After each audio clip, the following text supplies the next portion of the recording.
আরজিকরে অভয়ার খুনের বিচার চেয়ে আজও আউটডোর পরিষেবা দেবে না বলেই জানিয়ে দিয়েছে চিকিৎসক সংগঠন। ওপিডি বন্ধ রেখে ইনডোর সামনে বসেই চিকিৎসা শুরু করলেন সিউড়ি সুপার স্পেশালিটি হাসপাতালের চিকিৎসক। এদিকে সকালে নির্দিষ্ট সময়ে খুলল সিউড়ি সুপার স্পেশালিটি হাসপাতালের আউটডোরের টিকিট কাউন্টার, কিন্তু ডাক্তারদের পক্ষ থেকেই জানিয়ে দেওয়া হয় তারা আউটডোরে চিকিৎসা করবেন না, বরং প্রতিবাদে সিউড়ি সুপার স্পেশালিটি হাসপাতালের কয়েকজন চিকিৎসক হাসপাতালের বাইরে টেবিল পেতে রোগীদের চিকিৎসা করেন।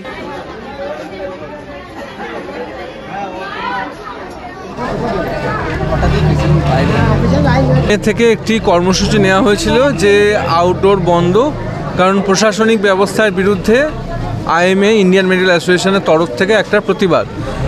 এবার ব্যাপারটা হচ্ছে যে প্রতিবাদ অবশ্যই থাকবে, প্রতিবাদ থাকাটা উচিত। এরকম নারকীয় পাশবিক লীলা যে চলেছে এবং তারপরেও আরজিকর হসপিটালে যে ঘটনা ঘটেছে সেগুলোর বিরুদ্ধে প্রতিবাদ আছে, প্রতিবাদ থাকবে। সারা দেশ জুড়ে আজকে প্রতিবাদটা চলছে, কিন্তু আমরা আউটডোরটা কেন বাইরে করছি?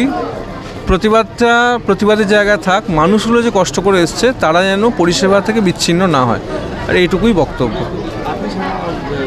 সমস্ত ডাক্তারবাবুরা বসেছেন, অস্থিরোগ বিশেষজ্ঞ, অর্থোপেডিক্স, পিডিয়াট্রিক্স, জেনারেল ফিজিশিয়ান, সাধারণ ডাক্তারবাবু, মেডিসিনের ডাক্তার, বাচ্চাদের ডাক্তার, সবাই বসছেন। বিভিন্ন লোকের অন্যদের রাউন্ড আছে, তো হসপিটালে ভর্তির রাউন্ড আছে, তাদেরকে দেখা হচ্ছে, করা হচ্ছে সব রকম, এবং এমার্জেন্সি পরিষেবা চালু আছে, ভর্তির ব্যবস্থা চালু আছে, সমস্ত রকম পরীক্ষা চালু আছে, সব কিছু।